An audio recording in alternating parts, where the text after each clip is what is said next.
जी आनंद किशोर जी। जी। हाँ अपने tell me about yourself. Myself Anand Kishore. I am from Chapra, okay Saran, Bihar. Okay I have just completed my DFISM course in GAPL Private Limited in Chapra. Okay As for I am a student of ITI in Fitter Trade. Also about that, and that's all of my short information. Have you any experience in job? No, no, sir. I am a fresher. Okay so are you interested to do work or have you any interest to do work or some like means to groom your knowledge? Yeah, why not, sir? Okay. I am also interested in job. Okay. So in which types of sector basically you want? Sir, Oil and gas, as my knowledge, steel construction industry, area. construction. Yeah. Okay. Construction safety.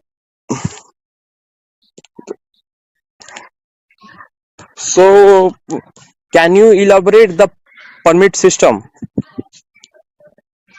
What is permit? Why we need permit? Who gave permit? Permit work is a written, formal, documented procedure used to control and execute certain types of work safely, which are identified as potentially hazardous. Very good. Can you give some example types of permit? What are the types of permit? मैंने अभी तक पढ़ा है वो मतलब institute से, उसमें तो दो तरह के परमिट बता रहे हैं, एक जनरल वर्क परमिट और दूसरा hot work permit. Okay. What is hot work permit? Hot work permit means the work in which fire involved. It's called a hot work permit. Fire like what means? When someone is cooks a food, it also needs some fire. So it is under hot work permit. No, but as a safety regarding, it's like a hot work. So when we cook a foods inside a home, so for that purpose I needs hot work permit. Why we bypassing the rules and do cook without permit, hot work permit? Yeah. Why? Tell me. Because we have no information all about that safety rules regulations. So we all cook food in our house. So this is necessary for us to apply rule and regulation for the hot work in such kind of work. Hot work permit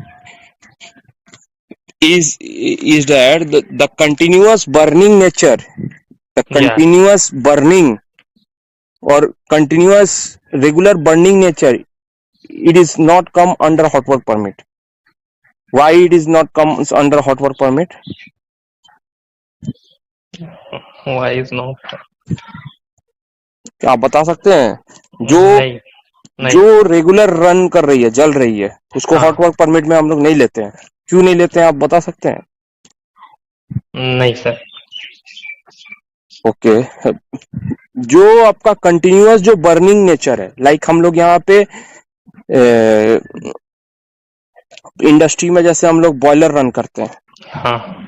boiler को हम लोग hot work, जब हम लोग boiler run करते हैं hot work permit बनाते हैं? नहीं. नहीं, मैंने तो अभी तो मैं जहाँ पे मतलब मैं पहले काम कर रहा था ना कंस्ट्रक्शन एरिया में. नहीं, मेरा बात सुनिए पहले. हाँ. जहाँ पे मान लीजिए बॉयलर रन करते हैं. हाँ. बॉयलर रन करते हैं या आपका कुछ जैसे वो एनर्जी मेकिंग प्रोसेस कर रहा है, जैसे सपोज पावर प्लांट सेक्टर है, हाँ वो तो एनर्जी बना रहा है, उसके लिए तो हॉट एनर्जी वो बिल्डअप कर रहा है। हॉट एनर्जी बिल्डअप के लिए तो उसका बर्न हमेशा कंटिन्यूअस रह रहा है, हाँ फायर हमेशा कंटिन्यूअस प्रोसेस में है, तो वो क्या हमेशा ही हॉट वर्क परमिट बना के काम करता है? हॉट वर्क परमिट नहीं। नहीं हॉट वर्क परमिट कहाँ पे? जहां पे नॉन कंटिन्यूअस फायर वर्क होता है, नॉन कंटिन्यूअस फायर वर्क, और जहां वो नॉन कंटिन्यूअस फायर वर्क से स्पार्क इग्निट होता है, जिससे chances of fire more and more रहता है, हाँ उसको हम लोग हॉट वर्क परमिट बोलते हैं। ओके जो चीज से chances of fire more and more रहता है, क्यों मोर एंड मोर रहता है? लाइक उसके आसपास में डीजल, पेट्रोल या कंज्यूमेबल सॉलिड्स, मटेरियल हाँ वुड्स, पेपर्स, ये सब रहता है, हाँ तो इजिली कैच कर सकता है फायर, या इसीलिए हम लोग उसको हॉट वर्क परमिट में लेते हैं। ओके उससे फायर हजार्ड हो सकता है, बट जो एरिया में मान लीजिए कंटिन्यूअस वो फायर पर्पस के लिए हम लोग ये कर रहे हैं, उसको हम लोग हॉट वर्क परमिट में नहीं लेंगे ना।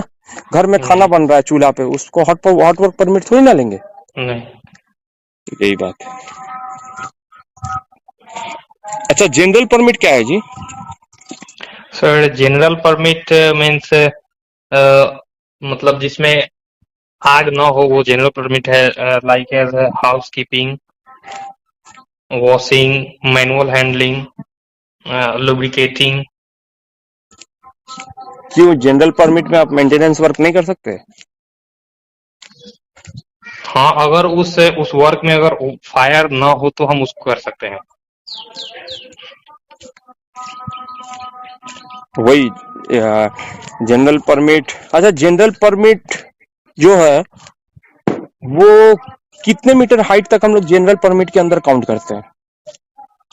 ये तो सर मालूम नहीं।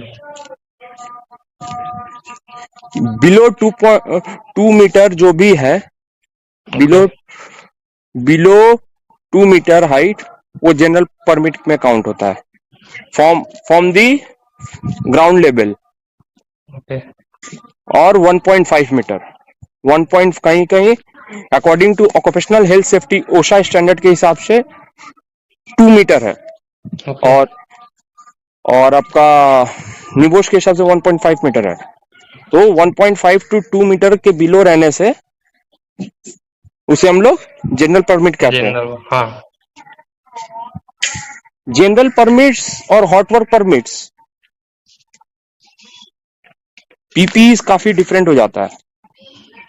हाँ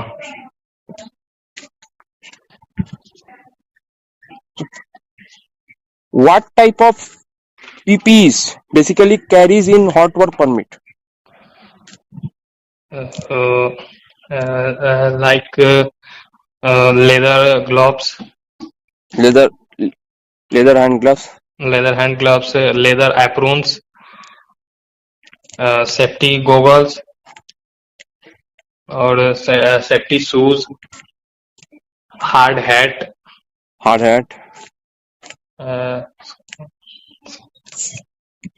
बेसिकली तो सर यही पीपीज होते हैं मैंडेटरी, और वर्क के रिगार्डिंग जो भी मतलब पीपीज होंगे उसको हम लोग अप्लाई करेंगे। Leather leg guard, soldier leg guard, soldier guard, leather leg guard, soldier guard लेते हैं फॉर मैनुअल लिफ्टिंग के लिए हम लोग, डायरेक्ट सोल्जर पे इफेक्ट ना पड़े। ओके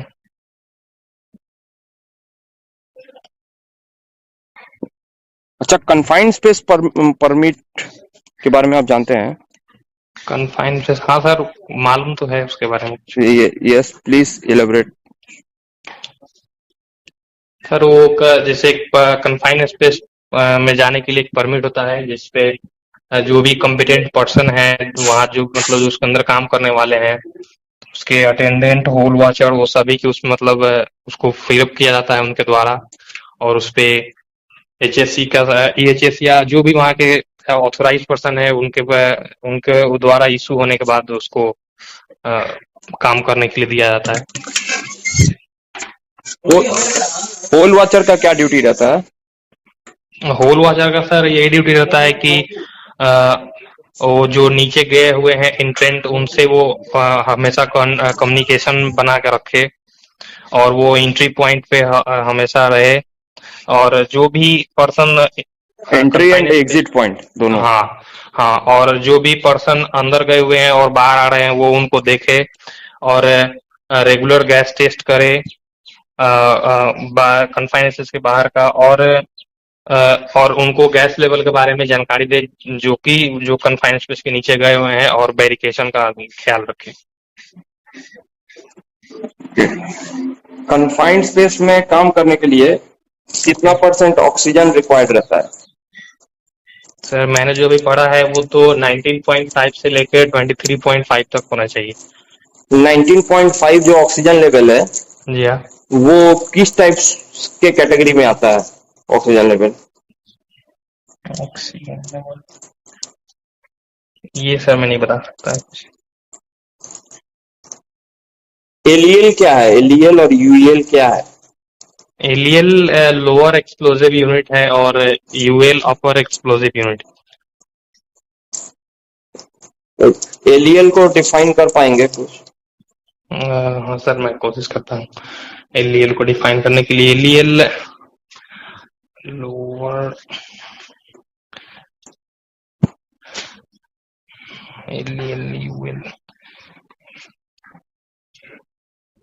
सर कुछ थोड़ा भूल रहा हूँ लेकिन टाइम लीजिए, आराम से सोचिए, थोड़ा सा टाइम लेके देखिए। हाँ सर तो कुछ अभी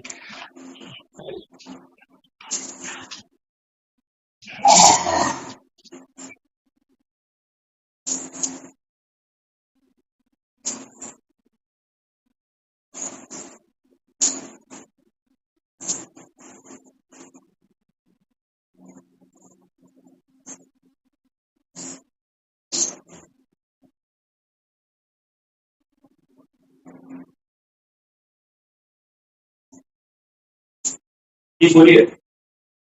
हेलो। हाँ सर। हाँ बोलिए। सर अभी तो ऐसा कुछ माइंड में आ नहीं रहा है। एलईएल मतलब एक किसी भी चीज की मतलब लोअर एक्सप्लोजिव लिमिट मतलब कोई भी चीज एक नियंत्रण ताप पर जाए और वहां पे वो मतलब एक्सप्लोड हो सके और उसके अणु बिखर सके, वो लोअर एक्सप्लोजिव लिमिट है। करेक्ट। और अपर एक्सप्लोजन मतलब किसी भी चीज को हम उसके उच्चतम ताप पर मतलब उसको ले जाए और वो वहां पे जाके वो मतलब जलना शुरू हो या एक्सप्लोज हो, उसे हम लोग अपर एक्सप्लोजिव लिमिट कहते हैं। करेक्ट। एग्जाम्पल दे सकते हैं एलईएल और यूएल का? सर जैसे मीथेन का एलईएल हो गया 23% और यूवीएल में वो हो गया अराउंड 65%। 65% क्या चीज का? यूवीएल में मतलब उसका टेम्परेचर। किसका? यूवीएल का। किसका? कौन से? मीथेन का। मीथेन का। मीथेन का केमिकल नेम क्या है?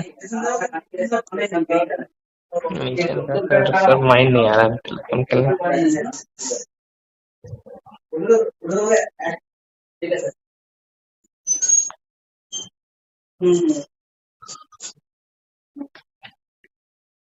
अच्छा, why we need tripod host in confined space for work? Tripod. हाँ, what is the function of tripod host in confined space work? Sir उसके बारे में तो ज्यादा कुछ नहीं जानता हूँ ऐसे, मतलब कोई उतना कुछ बताया भी नहीं गया इंस्टीट्यूट में, लेकिन कुछ मैंने वीडियो देखा है ट्राइपोड का तो मैं बता सकता हूँ। मतलब वो एक क्या मतलब एक मशीन की तरह होता है, मतलब मशीन की तरह नहीं, मतलब एक त्रिभुजाकार एक शेप का एक होता है वो स्ट्रक्चर, जिससे हम जो भी इंट्रेंट कन्फाइनेंस में जाते हैं उनको सेफली अंदर ले जाने और बाहर ले आने के लिए वो उपयोग हम लोग करते हैं काम के दौरान।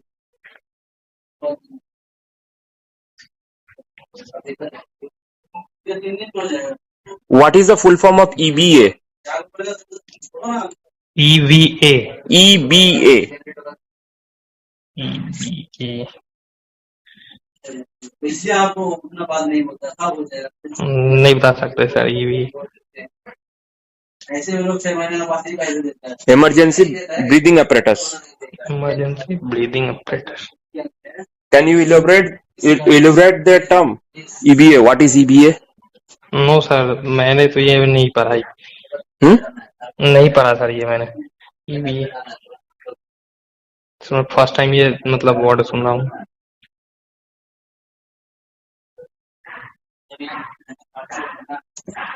कोई भी ऐसा किया है तो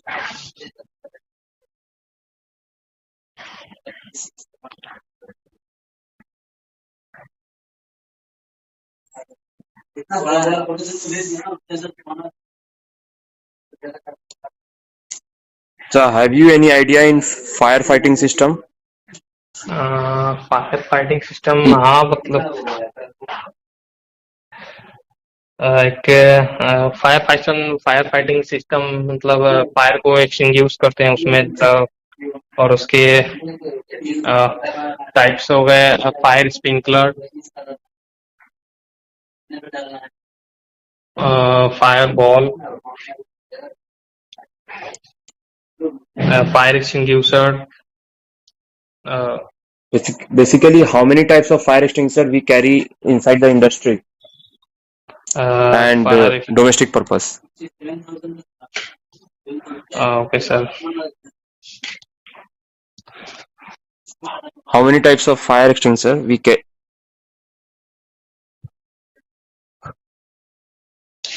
Have you any idea? Yes, sir.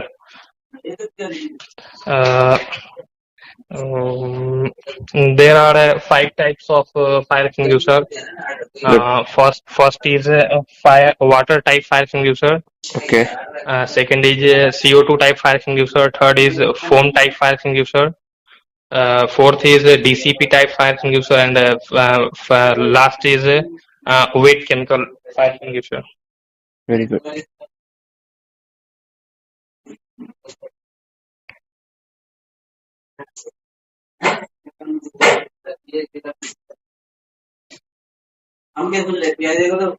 What is the method of using fire extinguisher to extinguish the fire? The method of fire extinguisher is pass.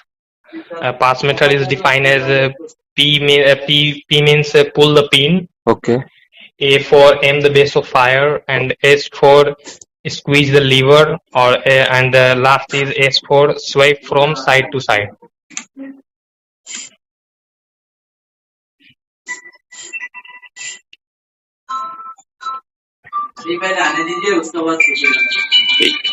In case of fire,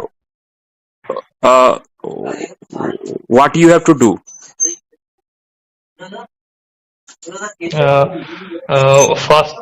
First of all, we have to find the fire. First of all, we have to find the fire and inform the competent person or authorized person, or restrict the area where fire is burning, and last is extinguish the fire to use fire extinguishing method.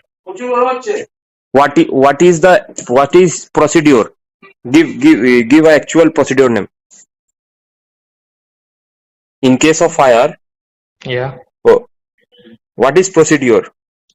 According to occupational health safety standard, what is procedure?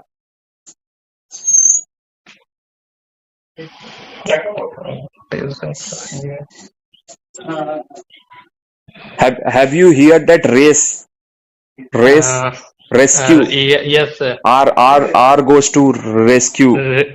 A goes to aim. C goes to confine or consolidate. Yeah. E goes to extinguish. Yeah, हम लोग को भी sir यही पढ़ाया गया. Race means R means remove. Remove or rescue. Remove or rescue the person. A means alarm. Alarm means alarm or aim. Aim. Okay. Or C means confine. Confine or consolidate. Consolidate. Okay, और E means extinguish या evacuate. Extinguish और evacuate, correct, ये हुआ procedure.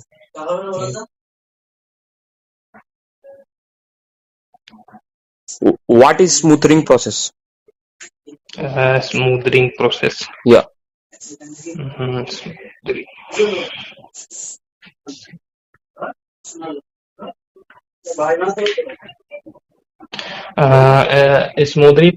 Smoothing process is also used by the removing of oxygen from the fire.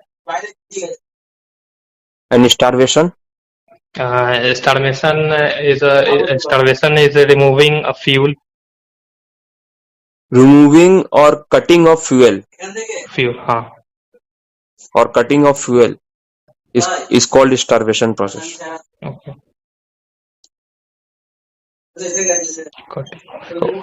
What is DCP or fire blanketing? DCP is a dry chemical powder fire extinguisher. It's also used as a type of fire combustible material and a metal type material to use this fire extinguisher and extinguish the fire. And sir, last second question is Fire blanketing. Fire blanketing. Fire blanketing is a process to remove the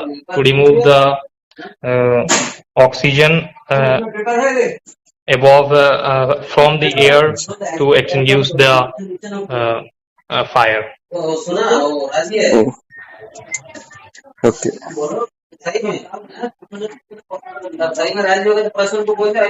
Okay, thanks Kishore ji. Okay, thank you, sir. Yes.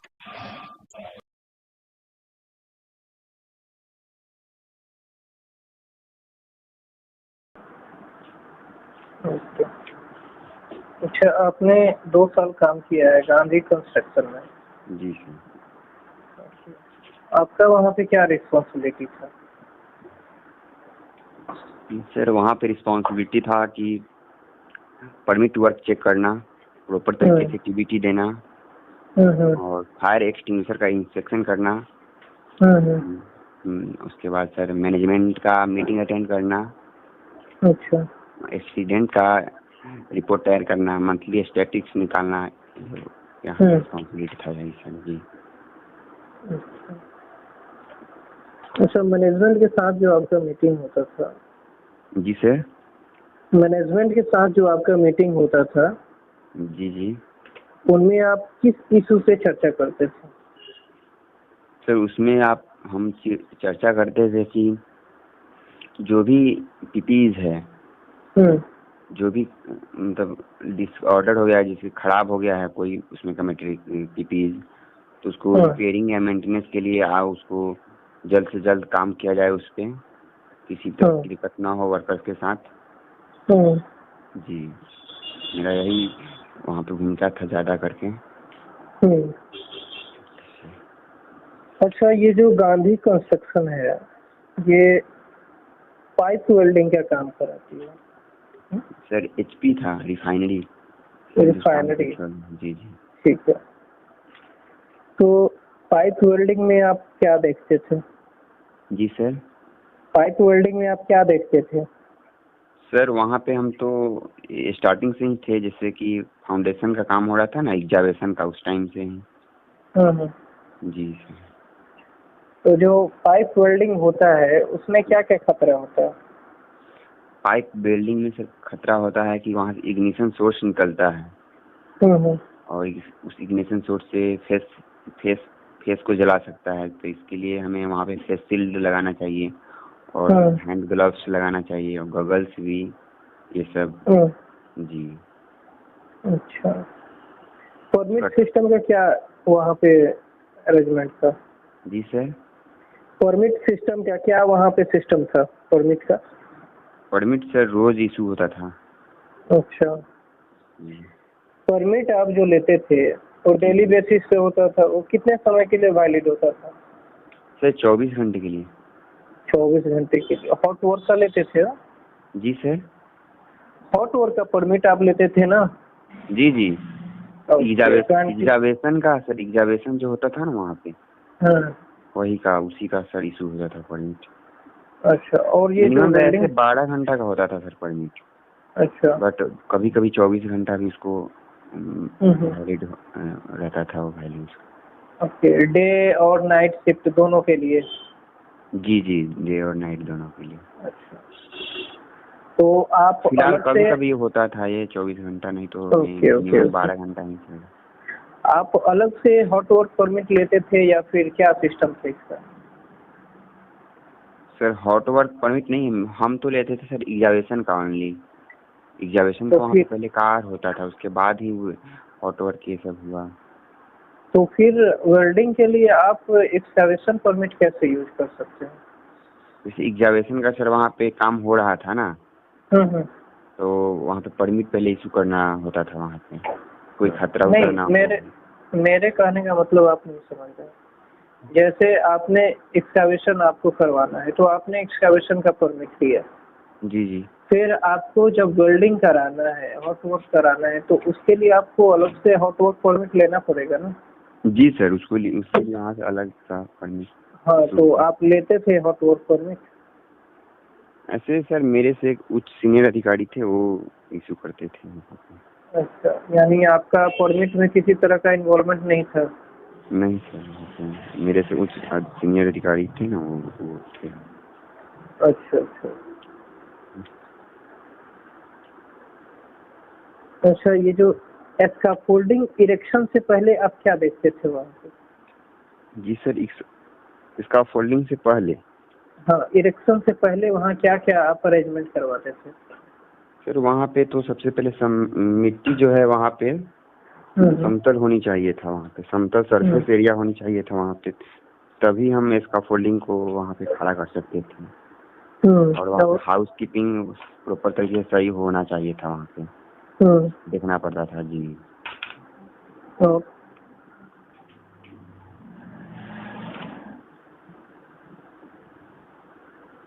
इसका folding inspector वहाँ पे था या नहीं?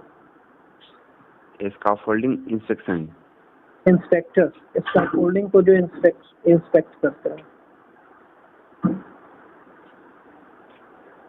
Sir नहीं समझ।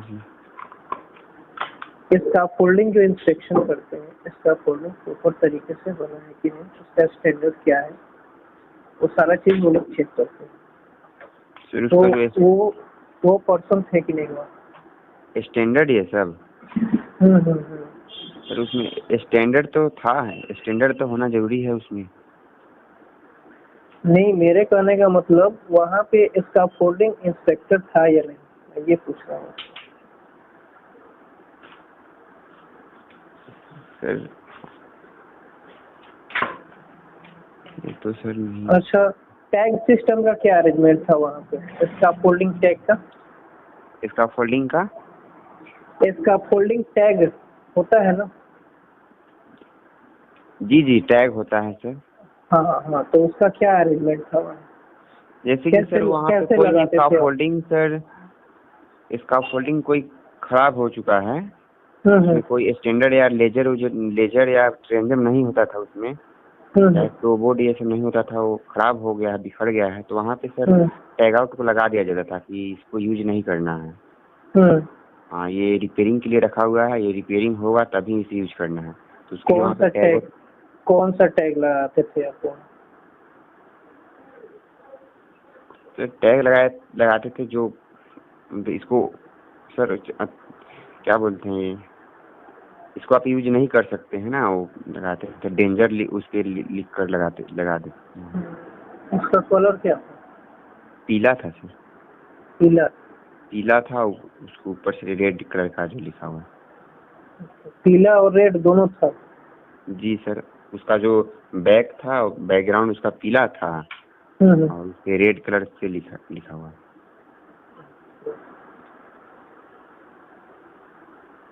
अच्छा, जो मान लीजिए इसका फोल्डिंग पूरी तरह से बढ़िया है, इंस्पेक्शन वगैरह हो गया है, तो उससे हम लोग किस तरह का टैग देंगे? उस पे सर हरा का देंगे। खड़ा कर देंगे। जी। और सर पेंटिंग और स्प्रे पेंटर जो होता है, पेंटिंग जो होता है, जी जी। स्प्रे पेंटिंग जो होता है उसमें किस तरह का खतरा होता है? स्प्रे पेंटिंग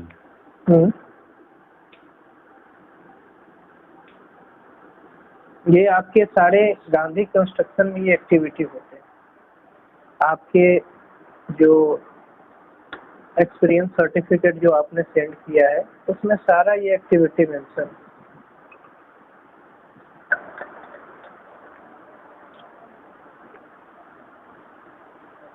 सर ये तो नहीं सुना। सैंड ब्लास्टिंग क्या होता है? जी sir. Sand blasting blasting sand blasting करवाए हैं, नाम सुने हैं इसका?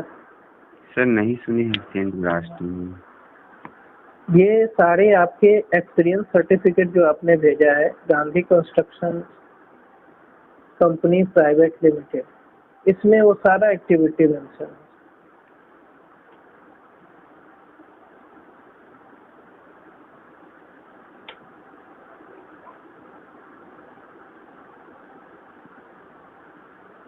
अच्छा, क्रेन जो होता है, जी सर।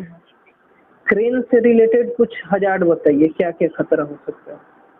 सर क्रेन से रिलेटेड हैजर्ड्स है कि जब क्रेन से हम हैंडलिंग का काम करते हैं तो वहाँ पे सबसे पहले जिस जगह हम वहाँ से क्रेन के द्वारा मटेरियल को ले जाते हैं या ले आते हैं तो वहाँ उस एरिया को पहले वेरिकेट करेंगे सर। जी। और जो उसका लाइफ लाइन रहता है वो 12 से 14 mm का होना चाहिए। जी। ताकि हेवी मटेरियल को ऑब्जर्व कर सके और एक स्थान से दूसरे स्थान आसानी से ले जा सका। अच्छा, क्रेन का कुछ पार्ट्स का नाम बताइए। क्रेन का सर उसमें बूम होता है आगे और बाजू होते हैं, उसमें हुक भी लगा होता है सर। जी।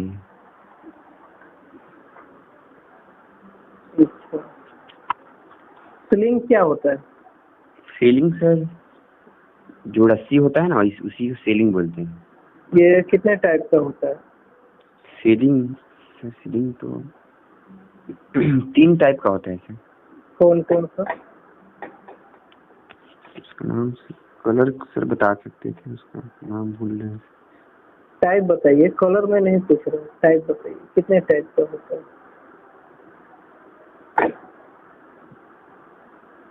ये सारे एक्टिविटी आपके जो एक्सपीरियंस सर्टिफिकेट है उसी पे मेंशन है।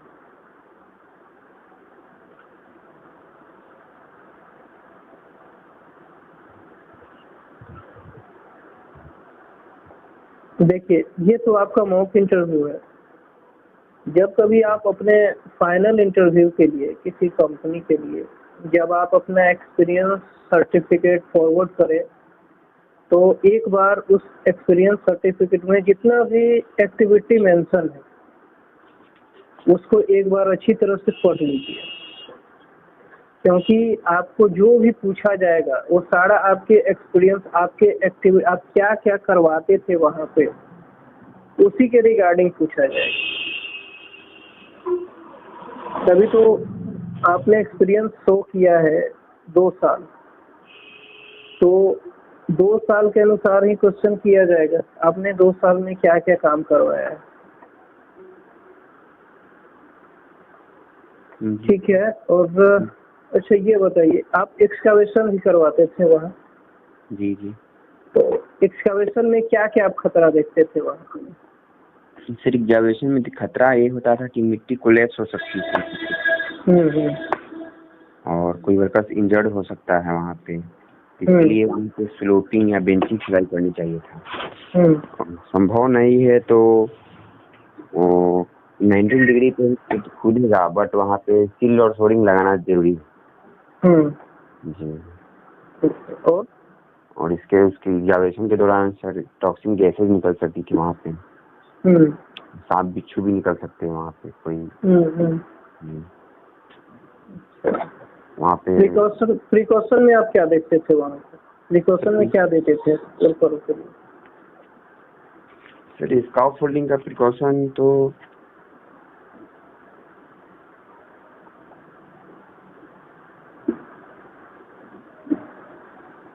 स्काफ फोल्डिंग का प्रिकॉशन एग्जामिनेशन का सर वहाँ पे प्रिकॉशन देखा जाता है। सबसे पहले तो हम उस एरिया को वेरिकेट करेंगे सब पहले एग्जामिनेशन के दौरान कोई व्यक्ति इसमें नहीं गिरे कोई। उसके बाद परमिट लेना होता था वहाँ पे। और सर सील्ड और सोरिंग लगाना है ताकि मिट्टी अंदर ना कोलैप्स हो ना ढहे। वहाँ पे साइनिंग बोर्ड लगाना जरूरी था सर कि कोई भी रात पे कोई पर्सन जा रहा है तो वहाँ पे उस साइनिंग बोर्ड को देखकर उसके चपेट में ना हो। और उस वहाँ पे सर चढ़ने उतरने के लिए एग्जामिनेशन के अंदर लेडर होनी चाहिए सीढ़ी। जी हाउस कीपिंग तो जरूरी है वहाँ पे। जी यही प्रिकॉशन का था। अच्छा, कभी ऐसा हुआ है कि आप अपने साइट पे एक्सकवेशन करवा रहे हैं और मिट्टी कैबिन्स हो गया? नहीं सर ऐसा तो नहीं हुआ है। थोड़ा बहुत। अच्छा, उस तरह का हजार्ड ना हो एक्सकवेशन के समय, तो उससे बचने के लिए हमें क्या करना चाहिए? उससे बचने के लिए सर स्लोपिंग या बेंचिंग खुदाई करनी चाहिए। जी ताकि मिट्टी सीधा खुदाई होगा तो जितनी है वो गिरेगा वो। अच्छा, मान लीजिए जहाँ पे कम जगह हो, ठीक है, स्लोपिंग नहीं कर सकते हैं, वहाँ कैसे आप मैनेज करें? तो वहाँ सर एग्जामिनेशन करेंगे बट वहाँ पे सील्ड और सोरिंग लगाएंगे वहाँ पे ताकि मिट्टी ना गिरे। और उसके बाद सर वहाँ पे प्रॉपर तरीके से पीपीज का पालन करके ही एग्जामिनेशन करवाएंगे। जी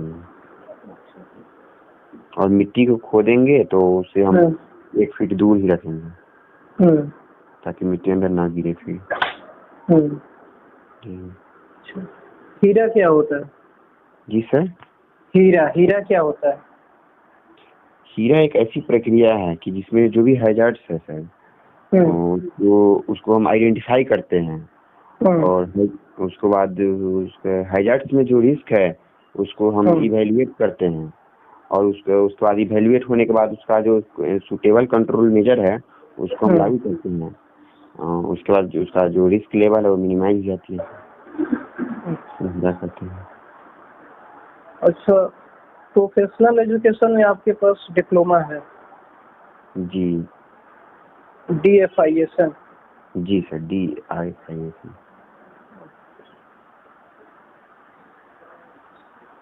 अच्छा, ये बताइए, कहीं पे अगर फायर की घटना हो रहा है आपके साइट पे, जी तो आपका पहला स्टेप वहाँ पे क्या होना चाहिए?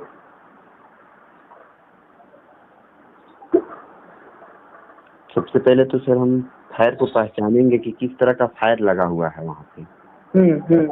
छोटी फायर होगा तो उसे हम कंट्रोल कर सकते हैं, बुझा सकते हैं उसे। और वहाँ पे बड़ा फायर होगा तो उसको हम 2-4 वर्कर्स के सहारे लेकर उसे हम कंट्रोल करेंगे। और सबसे पहले हम फायर फाइटिंग को इंफॉर्मेशन करेंगे। आग बुझाने वाले जो होते हैं टीम उनको कॉल करेंगे। इमरजेंसी में उनको बुलाएंगे हम रेस्क्यू टीम को।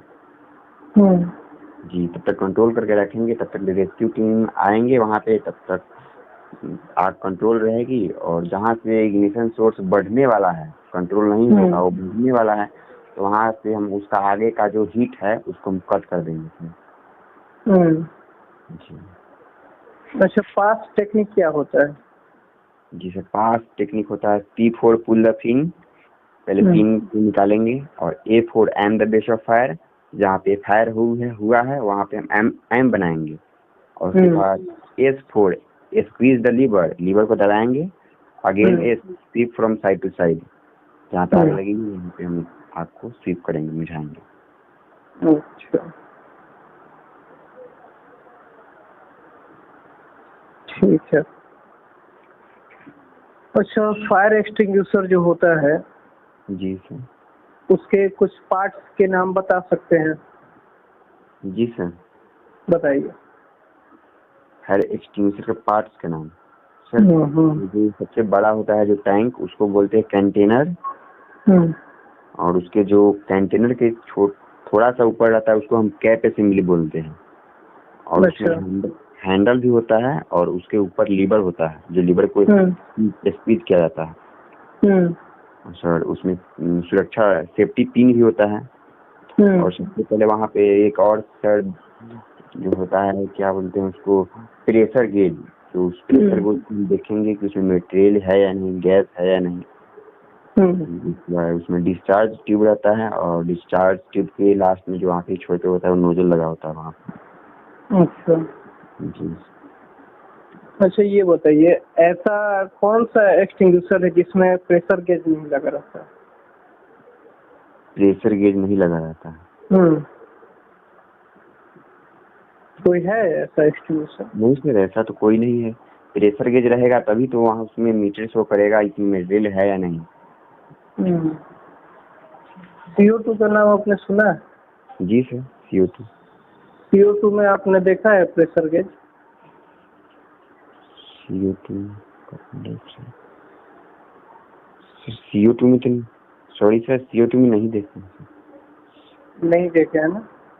नहीं सर, CO2 में तो नहीं देखा। उसमें ओपन व्हील रहता है जो बड़ा होता है, फिर उसमें तो प्रेशर गेज नहीं देखा। ओके, ठीक है। तो आप एक बार फायर एक्सटिंग्विशर से रिलेटेड जो भी पॉइंट है उसको देख लीजिएगा, ठीक है। और स्पेशली आप जो भी फायर एक्सटिंग्विशर है उन सभी के बारे में थोड़ा अच्छी तरह से एक बार रिवाइज कर लीजिएगा, ठीक है।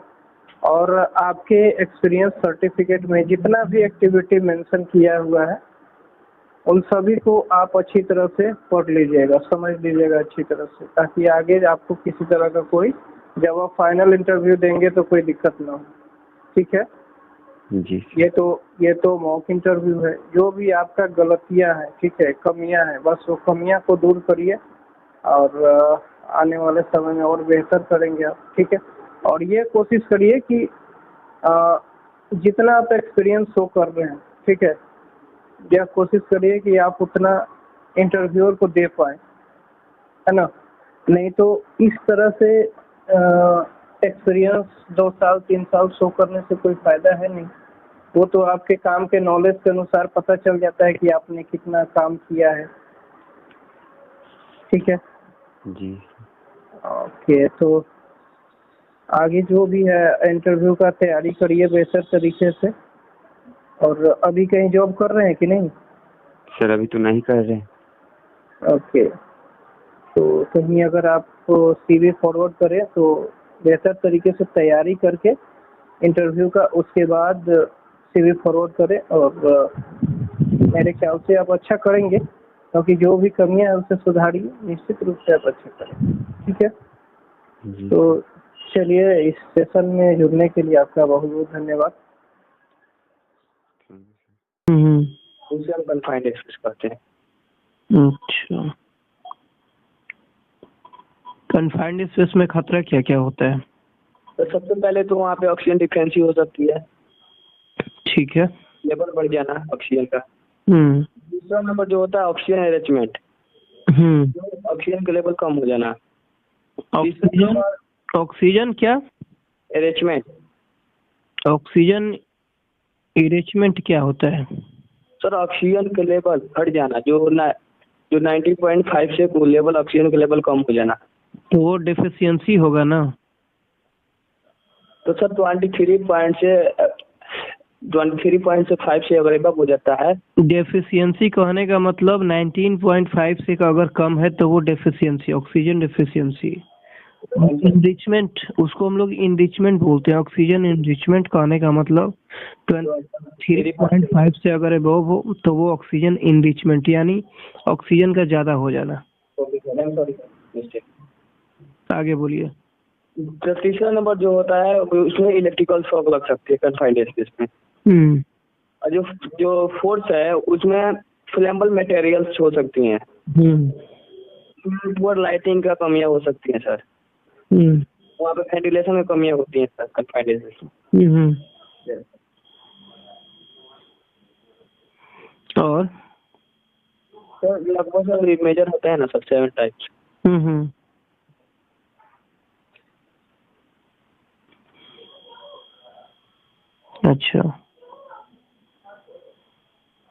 अच्छा, मान लीजिए ऑक्सीजन इनरिचमेंट अगर हो गया वहाँ पे, तो क्या क्या देखने को मिलेगा आपको?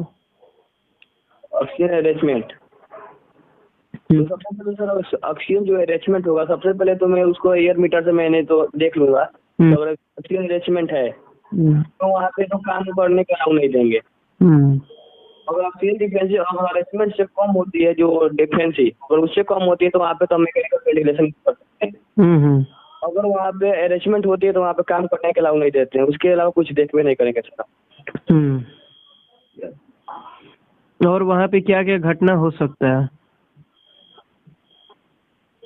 सर? वहाँ पे तो अरेंजमेंट में बोले सर, जब अरेंजमेंट रहेगा, जब मैंने काम भी नहीं शुरुआत करूंगा सर, तो कैसे घटना हो सकती है सर? अच्छा, मान लीजिए अगर काम कर रहे हैं उस कंडीशन में, तो क्या क्या आपको घटना देखने को मिल सकता है? काम कर रहे हैं तो क्या क्या घटना देखते? प्रॉपर जो अरेंजमेंट में जो काम हो रही है, पहले तो वातावरण देखेंगे, एनवायरमेंट कैसा चल रहा है। दूसरा नंबर, जो पर्सन वहाँ पे जो जा रहे हैं अंदर काम करने के लिए, वर्क एम्प्लॉय, वो कॉम्पिटेंट होनी चाहिए। तीसरा नंबर जो है, अगर वो कॉम्पिटेंट पर्सन नहीं हो तो अपना पर्सनल फैक्टर की वजह से अपना एक्सीडेंट हो सकते हैं। मैं आपको क्या बोला हूँ, अगर ऑक्सीजन इनरिचमेंट होता है कहीं भी, ये कोई जरूरी नहीं कन्फाइंड स्पेस, कहीं भी, वो क्या क्या घटना देखने को मिल सकता है? सर आदमी गिर सकता है। क्या? आदमी कोई माने कि कोई टेरेस पे चढ़ा हुआ है या हाइट पे काम कर रहा है, अगर एक्सीडेंट हो रही है तो आदमी गिर भी सकता है। आदमी कहीं इलेक्ट्रिकल लाइन गया हो, वो अरेंजमेंट की वजह से उड़ के आगे शॉक भी लग सकती है, डस्ट हो सकती है, और जो वहाँ पे डस्ट वगैरह उड़ रहे हैं तो इनहेल करेगा तो 1000 हो जाएंगे। और सर लगभग इतना ही मालूम है सर। ऑक्सीजन एनरिचमेंट का अभी तक आप समझे नहीं बात। मैं पूछ रहा हूँ, कुछ आप बता रहे हैं कुछ। जो 23 से अब हो जाना, 23.5 से अब अगर हो रहा है तो क्या घटना देखने को मिल सकता है? मान लीजिए ऑक्सीजन आप ज्यादा मात्रा में लेने लगे तो क्या हो सकता है? श्वसन संबंधित होगा सर जी। हाँ तो ये बोलिए ना। श्वसन संबंधित होगा सर। और आग लग सकती है, कहीं भी आग लग जाएगी। ये सब बोलिए।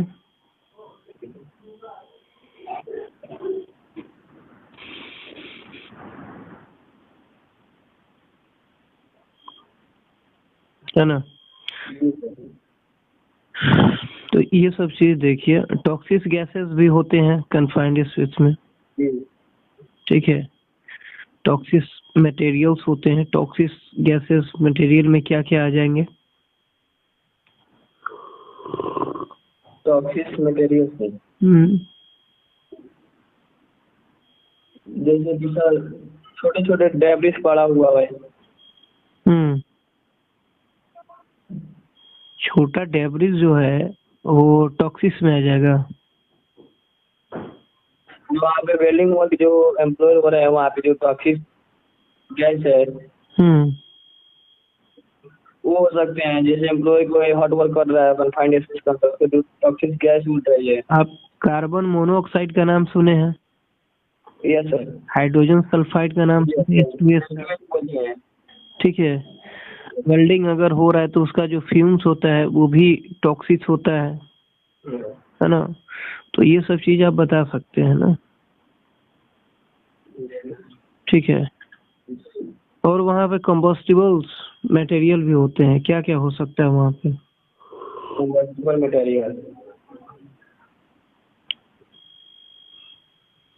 सर, जितना भी जो कंबस्टिबल मटेरियल से वहाँ पे गया हुआ है, जैसे कि कंबस्टिबल मटेरियल, जैसे कि पहले तो वहाँ पे जो इक्विपमेंट वहाँ पे गया है, जैसे कि वहाँ पे वेल्डिंग वर्क के लिए जो मशीन गया हुआ है, उसके साथ में जो भी इक्विपमेंट गया है सब सारे सर कंबस्टिबल मटेरियल तो है सर। ठीक है। और उसमें बहुत सारे जलने वाली चीजें हो सकती हैं। जी सर। जलने वाली चीजें जैसे मीथेन हो गया, हाइड्रोजन, एसिटिलीन, प्रोपेन, है ना, ये सारा चीज आप बता सकते हैं। ये क्या होता है? ये आपका कंबस्टिबल्स होता है, जलने वाला होता है ना। Okay sir. कन्फाइंड स्पेस में फिजिकली जो हजार्ड होता है, फिजिकल रूप से क्या क्या होता है? फिजिकल रूप से फिजिकल हजार्ड क्या होता है? Slip trip. Physical hazard sir slip trip होते हैं, वाइब्रेशन होते हैं, जो हो गया। और वहाँ पे sir vibration, slip trip, hand cut हो सकती है फिजिकल रूप से। इलेक्ट्रिकल हजार्ड हो सकता है, नॉइज हो जाएगा, है ना। टेम्परेचर का ज्यादा हो जाना, एक्सट्रीम टेम्परेचर, ये सब क्या है? कन्फाइंड स्पेस में फिजिकल हजार्ड हम लोग को देखने को मिलता है। Yes sir. ठीक है। Yes sir. तो ये सारा चीज आप बता सकते हैं, है ना। ठीक है सर। कन्फाइंड स्पेस में यस सर। एटमॉस्फेयर को मॉनिटरिंग हम लोग कैसे करते हैं? ये सर समझे नहीं। कहने का मतलब कि बहुत सारे गैसेस होते हैं, है ना। वहाँ के इन्वायरमेंट को हम लोग कैसे मॉनिटरिंग करेंगे?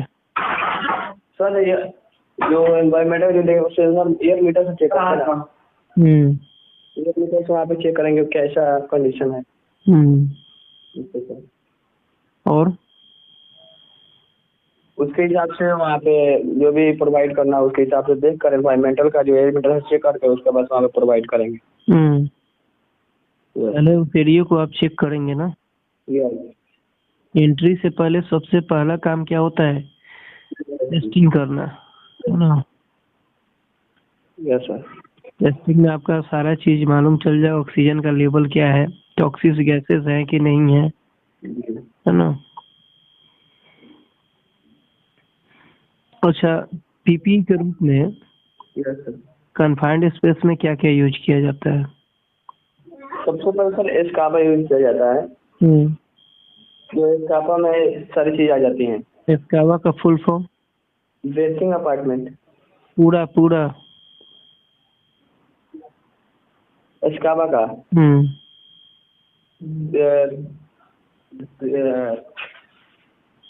ब्रीथिंग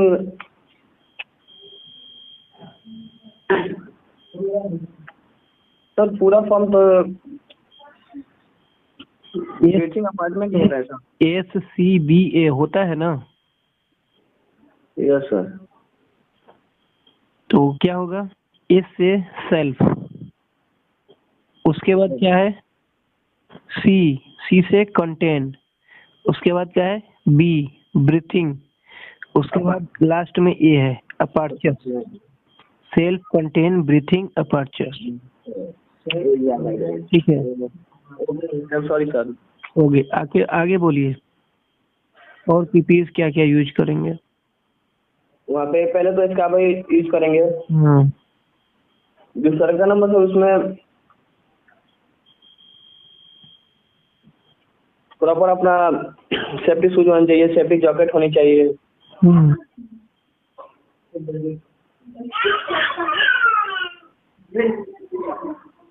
और प्रॉपर उसका वर्क, उसका जो एम्प्लॉय जा रहा है उसका वर्क परमिट होनी चाहिए,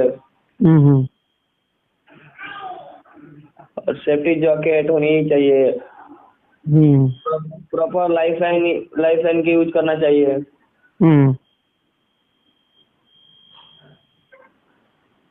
यस सर। इसका जैसे कि सर सिंपल तौर में इसका भाई सर सब चीज़ है, इसका आप हमें सारी चीज़ आ जाती है जितना, और कन्फाइनेंशियल जाने के लिए इसका भाई यूज करते हैं, जिसमें कि उसमें केमिकल कैटेगरी नोज मार्क आ जाती है। Yes sir. Safety belt use करेंगे तभी तो लाइफ लाइन लगाएंगे ना। Yes sir. लाइफ लाइन आपको ऐसे ही बचा देगा। नहीं सर, सेफ्टी बेल्ट लगाएंगे तब तो बचाएगा। तो इसकी जरूरत कब पड़ेगी? जब वो कोई बंदा एम्प्लॉयर जो अंदर जाएगा वर्क करने के लिए तब। चलिए ठीक है। अच्छा, ये होल वॉचर क्या होता है? सर होल वॉचर है जो वहाँ पे जो बंदा वहाँ पे प्रॉपर जो एक्सेस सिगरेट हो रहा है उसके लिए है। प्रॉपर लाइफ लाइन का जो कोई भी इमरजेंसी के दौरान लाइफ लाइन का यूज करता है, मतलब साधन देखता है, proper barricade work permit check करता है, एरिया बैरिकेड है कि नहीं वो चेक करता है। कोई भी इमरजेंसी के दौरान कोई ऐसी घटना हो जाती है उसको हैंडल करने का काम करता है। यस सर, सारा चीज इसका काम है सर। अच्छा, जो एम्प्लॉयर जो अंदर वर्क करने के लिए जा रहे हैं उसका साइन लेने के लिए। ठीक है, और कुछ? सर ये मेरे देखने से इतना ही है, और होगा साइड पे जाएंगे तो होता और प्रैक्टिकली नॉलेज होगा तो।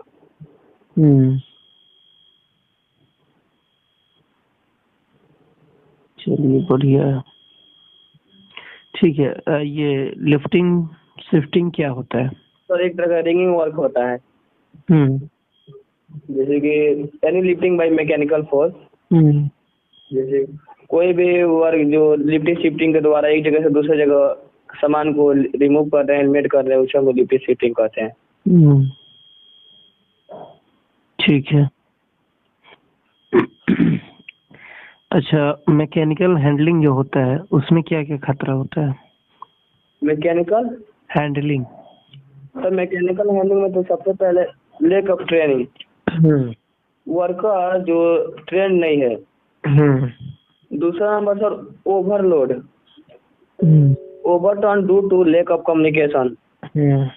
तीसरा हो जाएगा मैकेनिकल फेलियर। तो चौथा हो जाएगा sir fall of load due to not anchorage sign हो सकता है। और सर 5 नंबर होता है इम्प्रॉपर लोड लिफ्टिंग, प्रॉपर से लोड लिफ्टिंग को अच्छी नहीं कर रहा है सर एकदम से। और सर 7 नंबर आपका हो जाएगा एक्सिस स्पीड। और सर आपका 8 नंबर हो जाएगा no boom angle indicator, proper angle का बूम एंगल काम नहीं कर रहा है। और sir poor maintenance of equipment भी हो सकता है।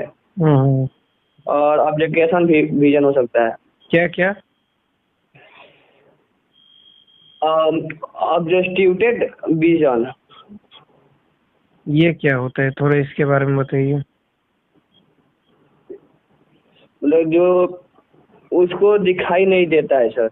अच्छा। जो काम कर रहा है इसको दिखाई नहीं देता है और लिफ्टिंग शिफ्टिंग के वर्क में शामिल हो, उससे भी हजार हो सकते हैं क्रिएट। विजिबिलिटी का ना होना।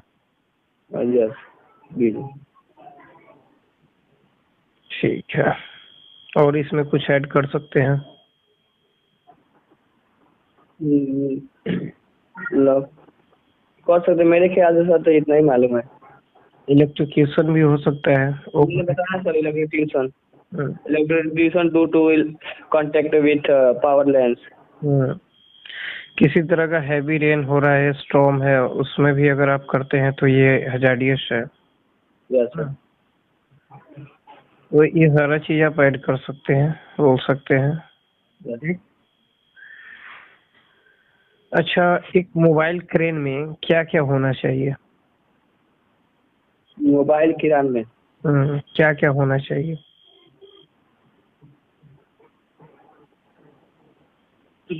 सर मोबाइल किरान में सबसे पहले तो वहाँ पे चेक करेंगे स्लिंग, सॉरी चेक करना है कि सर उसको क्या क्या होना चाहिए। उसमें क्या क्या होना चाहिए? तो सबसे पहले सर उसका मैंने सीलिंग होना चाहिए, बूम एंगल निकलना होना चाहिए,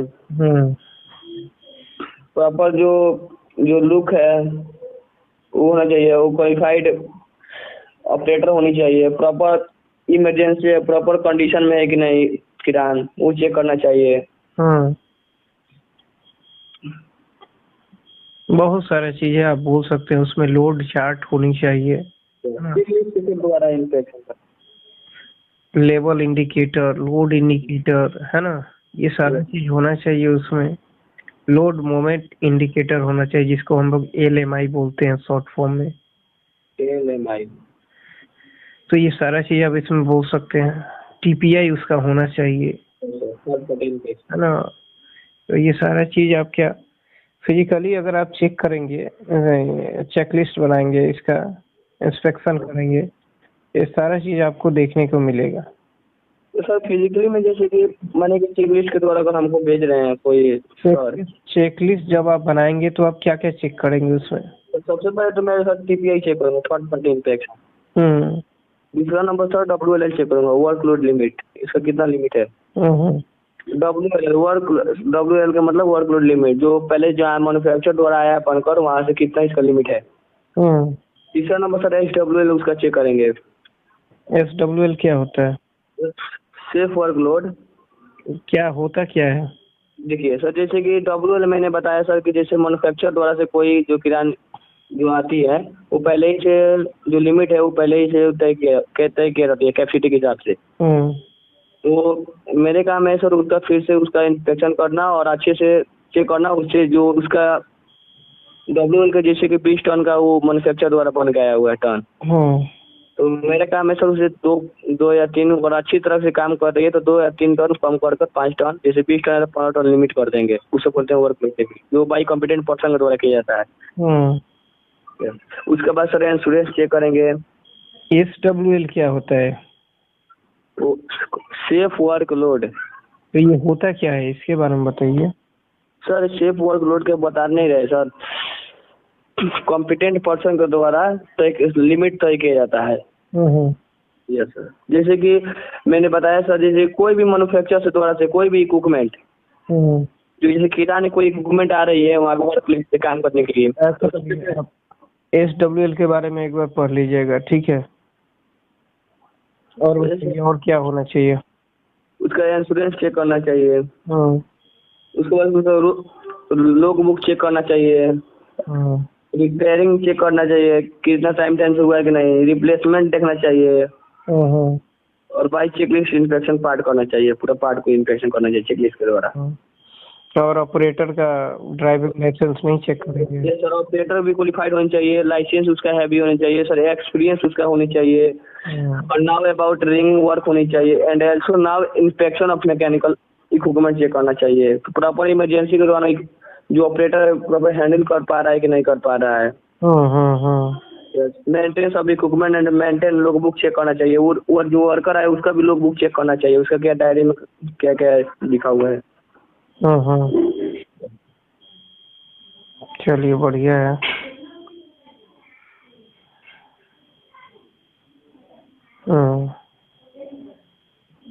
डी साइकिल का काम क्या होता है? डी साइकिल का नाम सुने हैं? नहीं सर।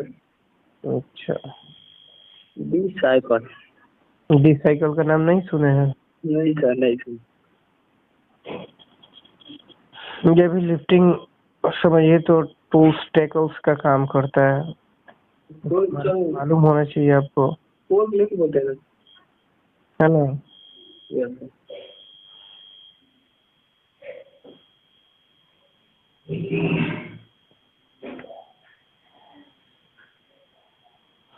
विंच मशीन के बारे में जानते हैं कुछ? Winch machine? विंच नहीं सर, विंच मशीन के बारे में नहीं सुना सर। नहीं जानते हैं? नहीं, विंच मशीन के बारे में नहीं जानते, पहले का नाम सुन रहा हूँ। ये क्या होता है, किसी भी चीज को अगर हाइट पे ऊपर आपको ले जाना है तो इसमें भी क्या होता है, रोप लगा होता है, रोप के माध्यम से हम लोग इसको किसी चीज को नीचे से ग्राउंड फ्लोर से हाइट पे ले जाते हैं।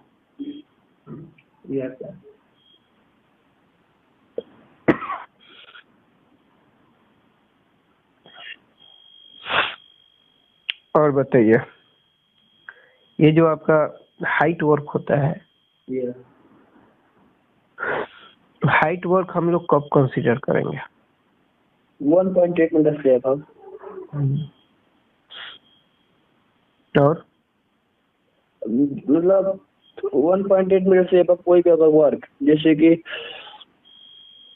Work at height above worker 1.8 metre decided at work at height. कोई भी अगर वर्क जो 1.8 मीटर से अब चला जाता है तो उसे हम लोग वर्क एट हाइट कहते हैं। जैसे कि स्काफोल्डिंग, इस scaffolding, opening hole, excavation, work टॉल्क हो सकता है।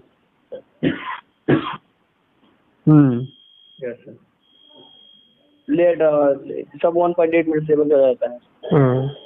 अच्छा, फॉल प्रोटेक्शन के रूप में हम लोग हाइट वर्क के लिए क्या क्या यूज करेंगे? सबसे पहले सब harness, full body harness, full body, पहला harness, safety belt, full body harness, anchorage, D ring, 5। और सर कंपल्सरी सर 5 होते हैं सर। फिर से बोलिए एक बार, क्या क्या बोले हैं? सर हार्नेस, दूसरा का सेफ्टी, पहला हार्नेस, दूसरा का फुल बॉडी हार्नेस, तीसरा का सेफ्टी बेल्ट, चौथा एंकोरेज, पांचवा 100 पर बजबर।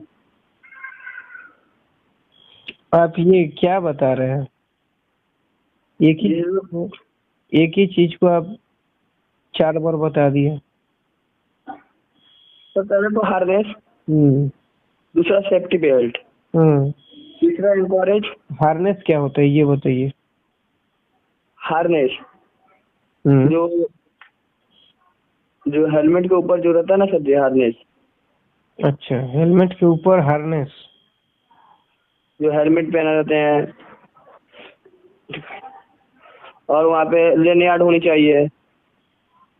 अच्छा, हेलमेट के ऊपर हार्नेस क्या लगा होता है भाई? नहीं सर, वो मिस्टेक हो गया। आप हार्नेस बोल रहे हैं, उसके बाद आप क्या बोले? सर मैंने बोला harness, full body, full harness की मतलब गलत बोलती है, मतलब फुल बॉडी हार्नेस होनी चाहिए। फुल बॉडी हार्नेस वहाँ पे कोई भी वर्क जा रहा है। उसके बाद सेफ्टी बेल्ट वहाँ पे होनी चाहिए, वहाँ पे डी रिंग होनी चाहिए, लेनियार्ड होनी चाहिए, 100 कर बजबर होनी चाहिए। ये जो 100 के ऑब्जर्वर आप बता रहे हैं, ये सेफ्टी बेल्ट में ही सारा चीज आ जाएगा। मतलब पार्ट को अलग अलग। मैं आपको पार्ट का नाम तो नहीं पूछा।